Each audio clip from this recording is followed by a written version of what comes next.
welcome to another session of Sukrit Life. Today we have an inspirational gentleman with us, Michael O.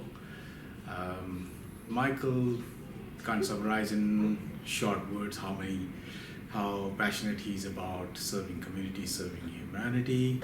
He has done various things in his life, and the reason why I've invited Michael today is that Michael is going to share his experience and his knowledge about the impact cancer has on communities and how families are completely disturbed and in many cases has serious impact on them just because they don't really understand the impact of it. And so without me going into the depth of it, I'll request Michael. Welcome, Michael. Please share with us your background and then how we can go and educate and help our viewers about the issue of cancer. I initially worked in the philanthropic area through the Fred Howells Foundation. Now I work with the Australian Cancer Research Foundation. And I continued this journey in the not-for-profit space. I felt that I did want to help people, I did want to serve people. Having come from a for-profit organization, there's big cultural change. It also helped me with developing myself as an individual. And so I thought I'd continue the journey here, and I happened to drop into the field of cancer research. Mm-hmm. Okay. So for the benefit of our viewers, would you like to give us an overview of how big is the impact of cancer, and where do you see the gaps are in understanding of people? What do you see? Because you are very deeply ingrained into the research, and you have a team of people who do conduct the research, and based on that, you are able to help others better. So do you mind to give us just a scope of how broad this problem is? Well, just to put it in with some numbers, all of us will somehow or other be impacted by cancer. We know of someone or someone in our family, friends or acquaintances. So I've lost a cousin from leukemia. I've lost a boss from pancreatic cancer. So we all know of somebody somewhere. And so the scope of it is you've got, in our lifetime, probably we've got the numbers of 1 in 3 females or 1 in 4 males.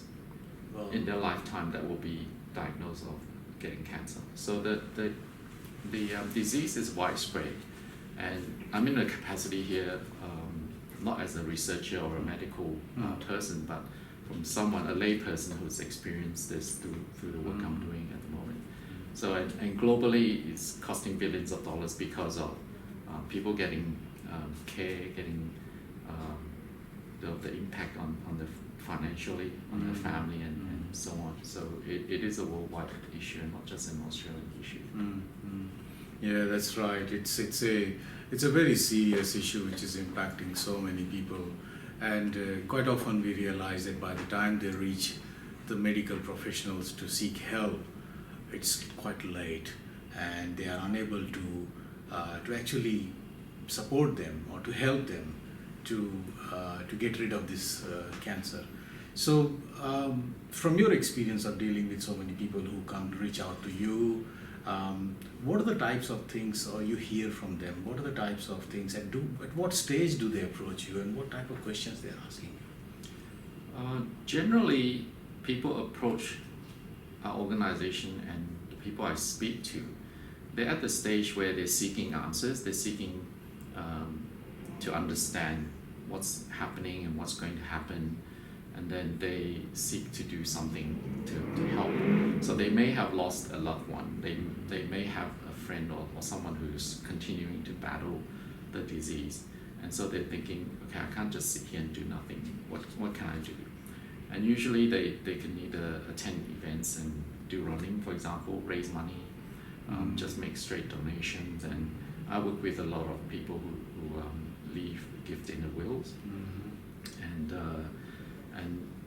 people who've lost someone that they know for a long time, husbands or wives, and all that, someone quite intimate with them. And so that's how I come to interact with them. And usually they would, because we're in Sydney, they usually call up and we interact with them in an understanding way, trying to understand where they're from. And then a lot of the time, if I can't answer the medical questions, I'll hand it over to someone who can, or refer them to someone who can. And there are lots of information available on Google as well. So a lot of the authorities do have information that they've published. And just bear in mind, definition of cancer is, before I worked for this organization, I wasn't too sure what it is. I just thought it's a growth and you have to cut it out. We all know you cut it out, you do chemo, get rid of it. Basically, we're made up of cells, and people made up of cells, and cells duplicate themselves. Yes. So 1 becomes 2, 2 becomes 4, 4 becomes 8, and so on. So it doubles each time. And because of that duplication, the DNA gets split within the cells. And because of that, there can be errors. So it's errors that creep in that cause the cells to mutate. And it's those cells that mutate that start to grow rampantly and becomes cancer. So researchers are working down to the molecular and DNA level to battle this issue. Well, thank you very much for going into the details of that, because these are the things which a common man would like to know and understand what exactly is cancer. It's not just like another disease where you can buy a medicine and you can get rid of it. It has a very deep-rooted impact. My grandma also had cancer, and I saw the slow deterioration, how she was living, and towards the end the deterioration was so rapid, and it just got out of control, and no medical help could save her. And these are the stories we hear all the time. Young kids, you go to hospitals, you see young kids who are suffering from that, and it just breaks your heart. How can we support them? What can we do? And we know that there's a lot of research going on in the world about it. So, Michael, from your understanding, we would like to know what can we as common people do to help to prevent this lack of information impacting the communities? What can we do? I think it's a matter of sharing knowledge. It's a matter of making sure everybody understands what it is and what we're dealing with. It's not something like you just take a tablet and it goes away. It's long term. It's someone that can affect someone in your life in the future. It could be your sons, daughters, or grandchildren, and so on. So it's going to be a long-term solution, and what we could do is look at, understand the issue, do a bit of reading up on it, just see what's happening around the place, and then I've been watching some programs on SBS, and you have lots of little video clips on YouTube and so on, help you understand what the researchers are dealing with. And once you understand that, you know that it's very much a global issue that's an issue that it's humanity. It's something that affects every single human being. It doesn't matter what color you are, right? You can be affected by different types of cancer. It's because of our genetics. It's how the cells, how life and death balances itself. And so what we can do is, once you understand it, you know what to do. You got to sort of have early diagnosis in order to catch it early, so you don't leave it too late. If it's at late stage, you can't do anything about it. The cancer would have spread to different parts of the body. Whereas if you're able to diagnose it earlier, you can tackle the problem at the root level, and do chemo or whatever other treatment that's available. So, for a general common person, are there any recommendations or types of early warning which you inform them, which are signals that there is something which is linked to cancer, which they may not understand it, but the medical practitioners would definitely understand when they go and explain to them how they are feeling, what the impacts are. So do you mind sharing some symptoms, what in general we could advise to people? It's hard to say whether there are any outward symptoms. For some cancers, there aren't any outward symptoms. Mm-hmm. You cannot tell that someone has cancer unless they go onto a scanner to scan, and they find different cells that they can see in the X-ray or the scan. What I guess individuals can do is to live a healthier life, just to avoid things that scientifically we know are carcinogens.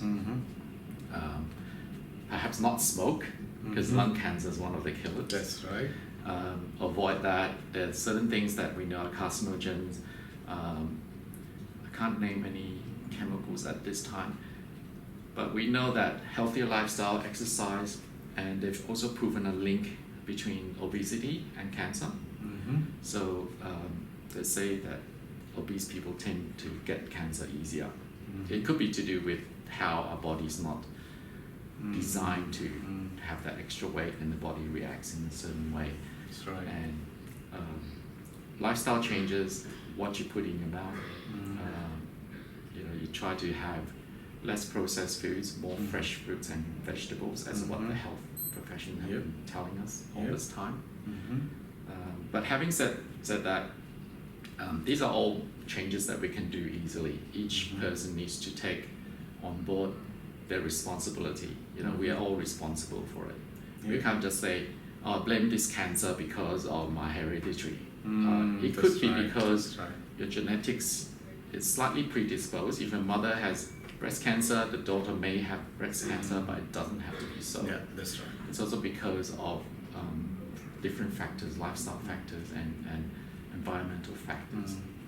And in that way, that's how we can take charge of our own lives. So one question which is out of curiosity,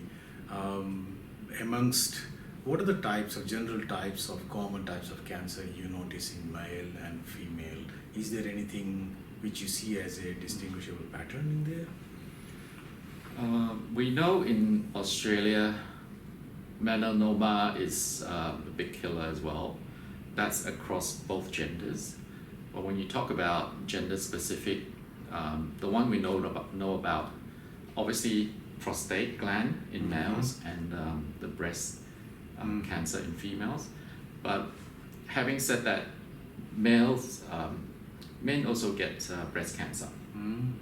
So that not sure how that came about, but it's the commonality in terms of the glands in our body and so on. And we can see gender differences in terms of lung cancer, because you would think that more men smoke, you have that. That's right.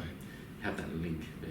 That's right. And with pancreatic and liver, we see more males rather than females. Okay.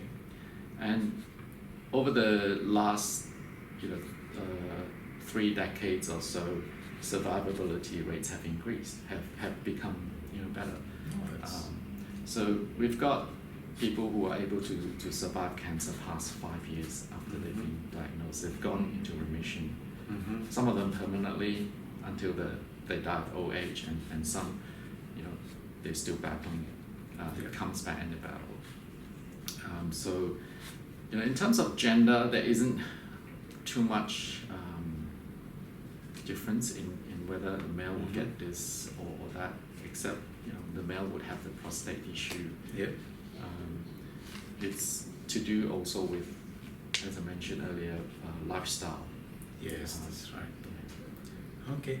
Well, I think it's really great that you have been able to share such important information with us and for our audience. Would you like to give any final message to our audience so that they can benefit from it and they can help someone within their families or amongst their friends or in the community where they belong to, by spreading the right message or giving the right information, so that anyone who is suffering from some abnormality, hopefully it doesn't turn up into cancer, and by early detection there are chances of the survival. I think I'll leave with this message. Basically, live a healthier life, eat healthy. There's lots of foods that we can have that is, we don't need to have processed foods all the time.